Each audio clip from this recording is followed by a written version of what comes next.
एक 14 साल की एक पेशेंट लड़की एक अस्पताल में एडमिट है और उस अस्पताल में उस लड़की को एडमिट होने के बाद जो भी उसकी दवा कर रहे थे, जो ग्लूकोज चढ़ा रहे थे, जो उस लड़की की देखरेख कर रहे थे, वो सब के सब स्टाफ लेडीज ही थे। उसे खाना पीना, उसे कपड़े चेंज कराना, उसकी देखरेख करना, सब के सब लेडीज। और उस अस्पताल के बड़े डॉक्टर द्वारा यह सख्त हिदायत दी गई थी कि उस लड़की के सामने किसी भी पुरुष जाति के किसी भी व्यक्ति का नाम ना लिया जाए और ना ही किसी पुरुष डॉक्टर का नाम लिया जाए। आखिर उस लड़की को ऐसा क्या हो गया था कि जो उसे पुरुष जाति के नाम और पुरुष जाति से ही घृणा हो गई थी। दोस्तों, पूरी कहानी आपके पैरों के नीचे से जमीन खिसकाने वाली है। दोस्तों, पूरी कहानी मैं आपको चंद मिनट के अंदर सुनाऊंगा।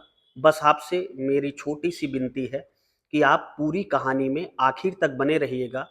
और अगर अभी तक आपने चैनल को सब्सक्राइब नहीं किया है तो चैनल को सब्सक्राइब कर लीजिएगा, साथ में बेल आइकन की बटन को प्रेस कर लीजिएगा, ताकि जब भी मैं समाज में घट रही ऐसी कहानियों की वीडियो अपलोड करूं तो उसका नोटिफिकेशन आपको आसानी से मिल जाए।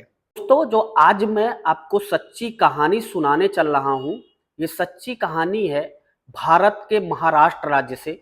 भारत के महाराष्ट्र राज्य का एक जिला पड़ता है पुणे, और पुणे के इसी जिले का एक थाना पड़ता है बनवाड़ी। इस सच्ची कहानी की शुरुआत होती है 31 अगस्त 2021 को। इसी पुणे शहर का रेलवे स्टेशन पर ये 14 साल की बच्ची करीब रात के 10 बजे जाती है। और रेलवे स्टेशन पर जब पहुंचती है तो उसे उसके एक दोस्त ने बुलाया था, और वो घर से अपने माँ बाप से बिना बताए ही उस रेलवे स्टेशन पर आ गई थी अपने दोस्त के बुलाने पर। रात के करीब 10 बज रहे थे। अब वो काफी देर तक अपने दोस्त को तलाशती है, लेकिन जब दोस्त काफी देर तक नहीं दिखाई पड़ता है तो रेलवे स्टेशन के सामने ही बने एक पिलर के नीचे बैठकर अपने दोस्त का इंतजार करने लगती है।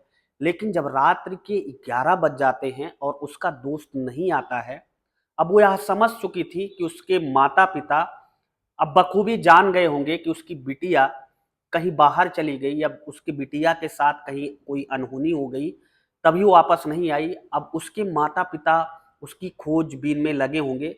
दरअसल उसके माता पिता भी इसी बंधवाड़ी थाने के अंतर्गत एक जगह पर नर्सरी की पौधों की, फूल और पत्तियों की दुकान करते थे, माली का काम करते थे।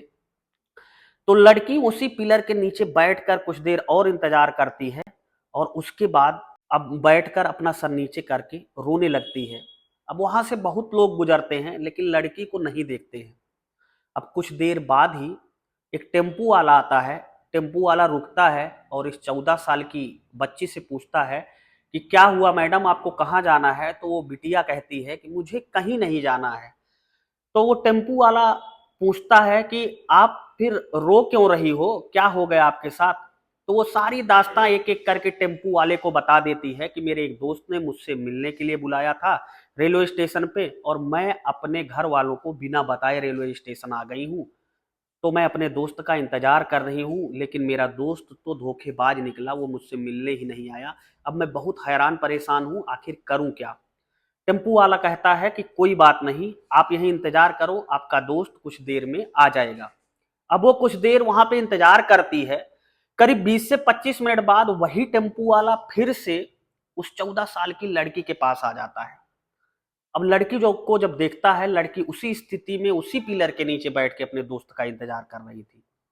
अब उसको टेम्पू वाले को कुछ सूझता, इससे पहले टेम्पू वाला उस लड़की से कहता है कि आपका दोस्त कुछ दूर पर आपका इंतजार कर रहा है, मुझे मिला भी था। वो अपने इस किए पर बहुत पछतावा कर रहा है कि वह विलंब से आया, बहुत देरी से आया। आप बैठो, मैं वहां पर छोड़ देता हूँ। लड़की कहती है नहीं नहीं, मैं चली जाऊंगी, आप बता दो कि वो कहाँ पर मेरा इंतजार कर रहा है। लेकिन टेम्पू वाला कहता है कि रात का समय हो गया है, समय बहुत ज्यादा गुजर चुका है, और वो थोड़ा किनारे है, इसलिए तुम मेरे टेम्पो पर बैठ जाओ, डरो मत, सुरक्षित मैं तुम्हें तुम्हारे दोस्त के पास छोड़ देता हूँ।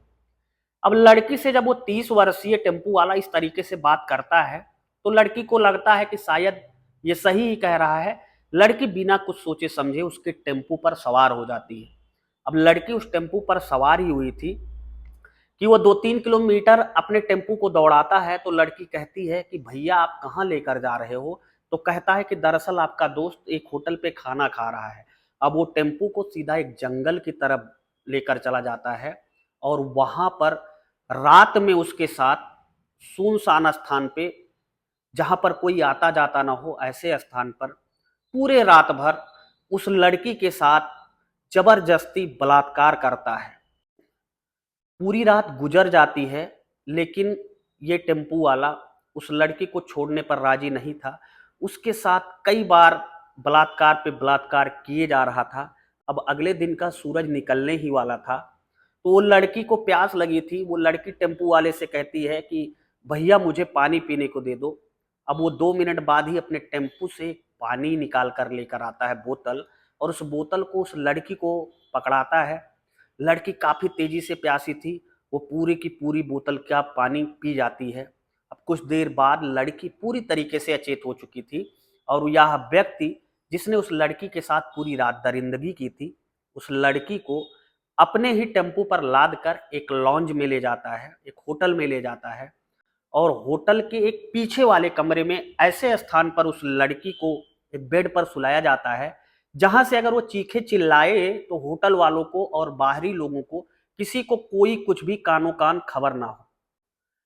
अब फिर से एक बार लड़की से शारीरिक संबंध बनाता है और धीरे धीरे करते करते देखते देखते कुल 12 लड़के इस टेम्पू वाले को लेकर, यानी टेम्पू वाला 11 लड़के और टोटल 12 लोग इस लड़की से बारी बारी से 48 घंटे यानी कि 2 दिन लगातार बलात्कार पे बलात्कार किए जा रहे थे। लगातार शारीरिक संबंध बनाए जा रहे थे। भूखी थी, चिल्ला रही थी पानी के लिए, खाने के लिए, लेकिन इन हवसियों को कोई भी फर्क नहीं पड़ रहा था। अचानक उसमें से एक लड़के के सामने लड़की गिड़गिड़ाने लगती है कि भैया आप मुझे पानी दे दो या मुझे कुछ खाने को दे दो। वो लड़का पसीज जाता है और लड़की को खाना पानी सब कुछ देता है, लेकिन फिर भी उसके साथ वो बलात्कार करना नहीं छोड़ता है, बलात्कार करता ही जाता है। अब जब लड़की पूरी तरीके से रोने लगती है तो वो लड़का घबरा जाता है और कहता है कोई बात नहीं, मैं तुम्हें चुपके से यहाँ होटल से निकाल लूंगा। अब वह लड़का उस लड़की को लॉन्ज से निकाल कर सीधा रेलवे स्टेशन पहुंचता है। वहां का नजदीकी स्टेशन था Dadar railway station. Dadar railway station पर उस लड़की को वो प्लेटफार्म पर ही छोड़ देता है।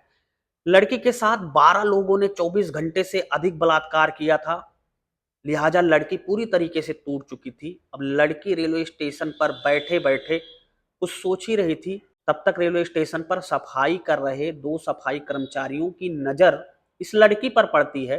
अब ये दोनों इसके पास जाते हैं, इससे पूछते हैं, पर ये कुछ भी बताने में असमर्थ थी।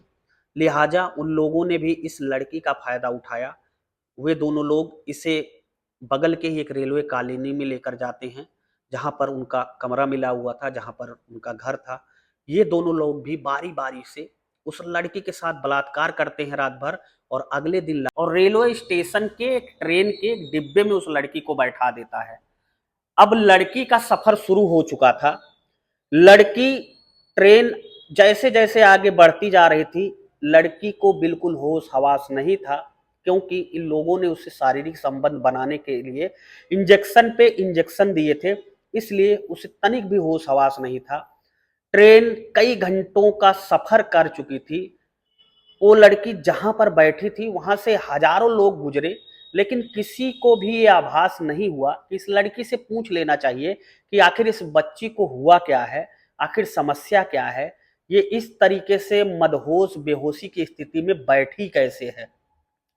कोई कुछ भी नहीं पूछता है और ट्रेन अगले दिन सुबह अपने लास्ट स्टॉपेज चंडीगढ़ पहुंच जाती है। चंडीगढ़ पहुंचने के बाद जब ट्रेन की सारी बोगियां एक एक करके खाली हो जाती हैं, तो जीआरपी का एक स्टाफ एक बोगी में जब घुसता है तो उस लड़की को देखकर बहुत हैरान हो जाता है कि सब उतर चुके हैं और एक 14 साल की लड़की जिसने ठीक ठाक कपड़े पहने हुए हैं, उसके कपड़े कई जगह से फटे हुए हैं और वो बिल्कुल बेहोशी की स्थिति में है। जीआरपी वाला जैसे ही उसे हाथ लगाकर टच करता है, पूछता है हेलो हेलो, तो लड़की सहम जाती है, क्योंकि उसे वर्दी में भी एक शैतान दिख रहा था। वर्दी में भी एक पुरुष ही था। वो लड़की डर जाती है। अब जीआरपी का जो थाने का सिपाही रहता है, वो बहुत ही ईमानदार था। वो लड़की को, बेचारी को उठाकर सीधा रेलवे स्टेशन पर लेकर आता है। रेलवे स्टेशन पर लाकर वो अपने उच्चाधिकारियों को पूरे घटना की जानकारी देता है। अब उसके उच्चाधिकारी चाइल्ड वेलफेयर वाले लोगों से संपर्क करते हैं और फिर चाइल्ड वेलफेयर एसोसिएशन से एक महिला रेलवे स्टेशन पर आती है और इस लड़की से बारी बारी से जब पूछना शुरू करती है, तो लड़की जो पूरी दास्तान अपनी बताती है, उसको सुनकर जो चाइल्ड वेलफेयर की तरफ से लड़की को अपने कस्टडी में लेने के लिए महिला आई थी, वो भी रोने लगती है। आखिर रोने क्यों ना लगती? किसी की बहन का सवाल था, किसी की बेटी का सवाल था। अगर ऐसे आलम हमारे जीवन में आ जाते हैं, तो हम भी रोएंगे और हमारे मुंह से सिर्फ एक ही चीज निकलेगी कि इन दरिंदों को, इन हौसियों को जितनी भी सख्त से सख्त सजा हो, वो सजा दी जाए। फिलहाल वो उस लड़की को कस्टडी में लेती है और फिर पूछताछ करना शुरू करती है। अब इधर उसके माँ बाप जो माली का काम किया करते थे, वो वो पुणे शहर के बंधवाड़ी में जाकर अपनी बेटी की गुमशुदगी की रिपोर्ट दर्ज कराते हैं। तो पुलिस वाले भी बहुत बहादुरी का काम करते हैं। वाकई में पुलिस वालों ने बहुत ही प्रशंसा का काम किया और वो बधाई के पात्र हैं। पुलिस वाले इस पूरे मामले को हल्के में ना लेते हुए तुरंत ही लड़की के फोन की कॉल डिटेल सब कुछ खंगालना शुरू करते हैं। अब जब पुलिस वाले लड़की की मोबाइल की मैपिंग निकालते हैं, तो पता चलता है कि लड़की चंडीगढ़ में है और चंडीगढ़ के रेलवे स्टेशन के पास उसकी लोकेशन बता रही है। अब बंधवाड़ी की पुलिस तुरंत ही चंडीगढ़ रेलवे स्टेशन पर संपर्क करती है, नाम वगैरह बताती है, पूरी फोटो वगैरह भेजी जाती है। तो चंडीगढ़ के पुलिस और जीआरपी के थाने के पुलिस कहती है कि हाँ, ये वही लड़की है। अब जीआरपी पुलिस और चाइल्ड वेलफेयर एसोसिएशन की वो महिला, हवाई जहाज से उस लड़की को मुंबई लाया जाता है और मुंबई लाकर एक हॉस्पिटल में भर्ती कराया जाता है। और भर्ती कराने के बाद उस लड़की को पुरुष जाति से या पुरुष जाति के नाम से इतनी घृणा हो गई थी कि वो किसी भी पुरुष का नाम सुनने पर या किसी भी पुरुष के सामने आने पर बिल्कुल डर जा रही थी, बेहोश हो जा रही थी, बेहोशी की स्थिति में चली जा रही थी। उसका दिमागी संतुलन पूरी तरीके से बिगड़ जा रहा था। इसलिए अस्पताल वालों ने अपने कर्मचारियों को यह सख्त निर्देश दिया था कि उसके वार्ड में कोई भी पुरुष कर्मचारी या कोई भी महिला कर्मचारी जाए भी तो किसी पुरुष कर्मचारी का नाम ना ले, नहीं तो उसे दिमागी तौर पर बहुत ज्यादा यातना झेलनी पड़ रही है। फिलहाल पुलिस ने पूरे मामले की जब तहकीकात शुरू की, लड़की से पूछताछ शुरू की, तो लड़की ने बताया। तो पुलिस ने रेलवे स्टेशन की सीसीटीवी फुटेज खंगालनी शुरू की। साथ ही उसने पुणे शहर के करीब 6000 सीसीटीवी कैमरे खंगालने शुरू किए। तो घटना वाले दिन की रात का एक टेम्पू चालक जो इस लड़की को लेकर जा रहा था, उसका नंबर सीसीटीवी कैमरे में कैद हो जाता है। पुलिस उस टेम्पू वाले को उसी नंबर के सहारे ट्रेस करके पकड़ती है और उसे थाने लाया जाता है। तो पूरी घटना की जानकारी पुलिस वालों को देता है, सब कुछ पुलिस वाले को एक एक करके बताता है। अब वो उस होटल का नाम भी बताता है। पुलिस वहां भी पहुंचती है। वहां के सीसीटीवी कैमरों के आधार पर 11 और लोगों को, एक टेम्पू वाले, टोटल 12 लोगों को पकड़ा जाता है। और फिर दादर रेलवे स्टेशन का सीसीटीवी कैमरा निकलवाया जाता है और वहां पर 2 सफाई कर्मचारी जो थे, जिन्होंने उस लड़की के साथ जघन्यता की थी, बलात्कार किया था, उनको भी पुलिस बाकायदा गिरफ्तार करती है। अब टोटल 14 लोगों को गिरफ्तार करने के बाद जेल भेज दिया जाता है। दोस्तों, फिलहाल इस कहानी को सुनाने का मकसद किसी को हैरान करना या परेशान करना नहीं था। इस कहानी को सुनाने का मकसद सिर्फ इतना था कि आप सतर्क रहें, जागरूक रहें, अपने आँख, कान, नाक सब कुछ खुले रखें, क्योंकि अनहोनी कभी भी किसी के साथ हो सकती है। फिलहाल आपका इन दरिंदों के बारे में क्या कहना है? आप अपनी अमूल्य राय हमें कमेंट बॉक्स में ज़रूर बताएं। मिलता हूं ऐसी एक नई कहानी के साथ आपको जल्द ही। तब तक के लिए जय हिंद, वंदे मातरम।